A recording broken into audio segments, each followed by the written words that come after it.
Hello there, welcome to this new OET lesson with 5 top tips to help you smash your OET Listening Part B and do the best you can when you come and sit for your exam.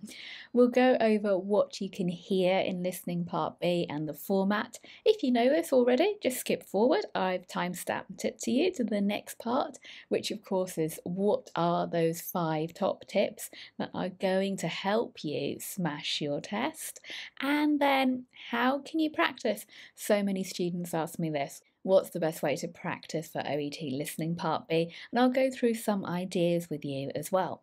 So, for those of you who don't know me, welcome. My name is Sona. Thank you for those of you who are coming back and visiting again. I'm your online OET tutor with Bose Learning, and I'm a premium preparation provider of the OET. And if you like these videos, please remember to click on subscribe so you can get a notification of when my new videos come out. Press the like button and share this with a friend or a colleague. Okay, so first of all, what can you hear or what might come up in Listening Part B? The reason I'm telling you this is if you are ready for any of the following situations to come up, it's so much easier for your ears to hear it. You can score well if you're prepared, so really be familiar with the possible scenarios that you might encounter. So we'll go through them. The first one could be an interaction in an everyday workplace setting. So it could be something like a team briefing where a senior member of management goes over, either in a small team or a bigger team, what's happening. That's a very typical Part B scenario. You might hear part of a patient or carer consultation. It won't be the same as the kind of things you heard in Listening Part A. If you're not sure about Listening Part A, why not check out my video about that? It'll be a different kind of consultation. Again, it will only be part of the whole consultation. Or you may hear part of a conversation between colleagues. For example, a handover at the end of one person's shift and the beginning of the new person's shift. So that's when you discuss a patient, maybe the treatment that they're on, or anything the person who's taking over needs to know. Part B is generally centred around patient care. What needs to be done in this situation? Or you might be listening to a team member explaining how to do something.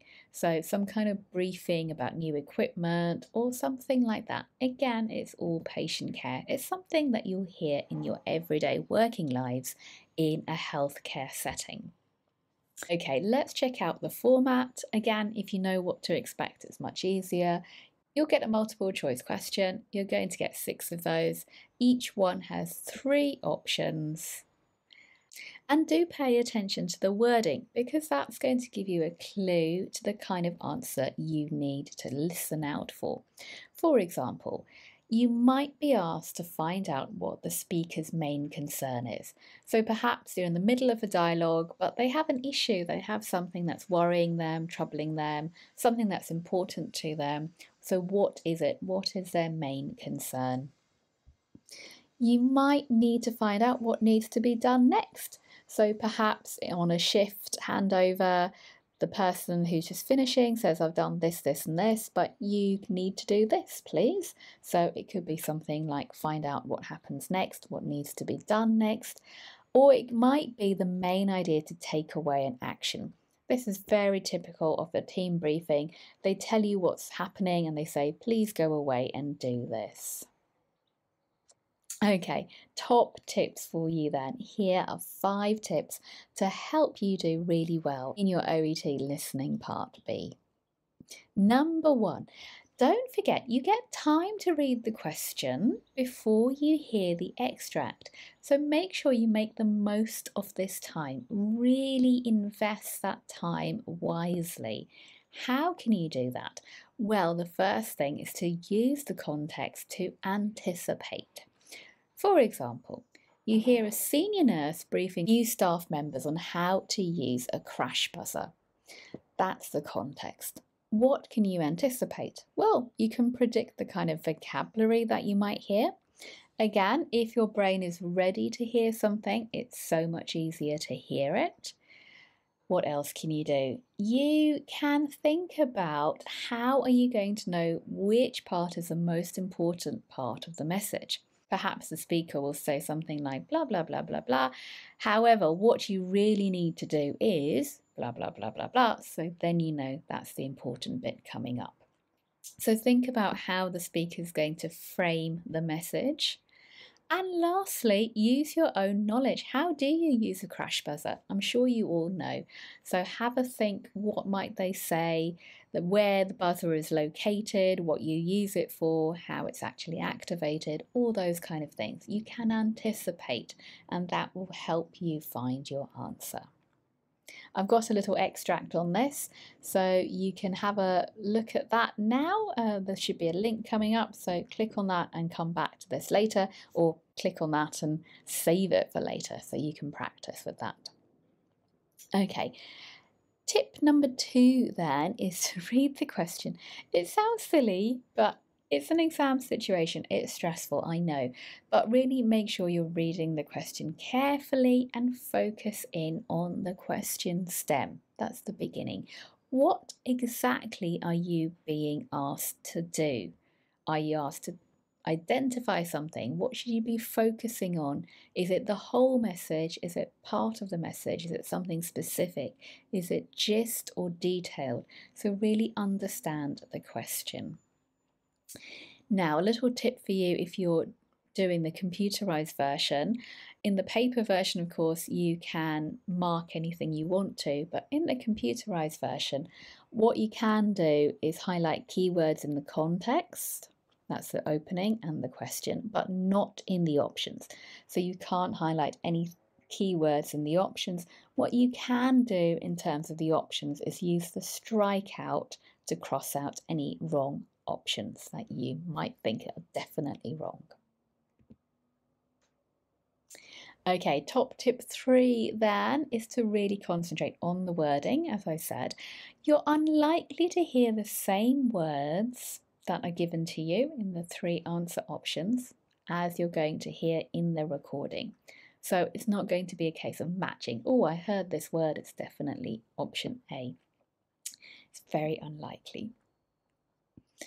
Also, it's much more important that you focus on the meaning rather than individual words, or even concentrating too much on synonyms.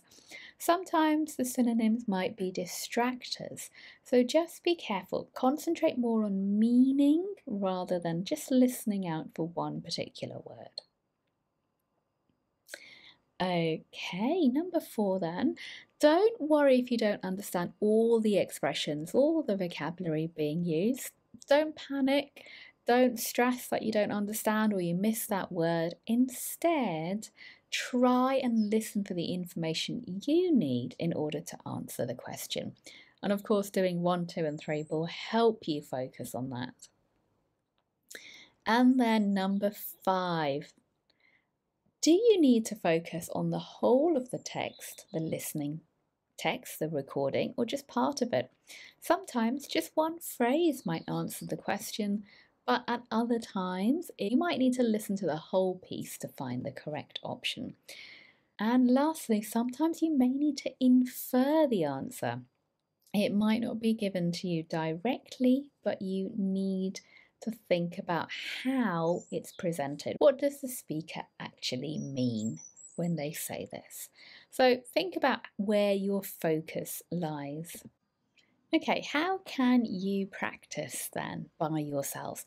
Well, the first thing when you practice is to really know what you're searching for, because there's so much out there on YouTube, Google, etc. So really know what to focus your search on. For example, because you know that team briefings come up quite often in Part B, you can search for team briefing NHS, which is what I did. I came across, for example, this great trust, which is a WWL trust. So trusts in the UK are the organisations behind various hospitals, clinics, etc. So this is the Wrightington, Wigan and Lee NHS Foundation Trust. So if you find these NHS trusts, and there are quite a few of them actually on YouTube, you can look for their team briefings.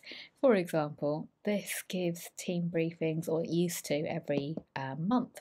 So that's a great place to start. Look at these different trusts on YouTube and watch the videos, listen to the briefings. What do they say? I'll put the URLs in the info box below for you as well, or it's here on the screen.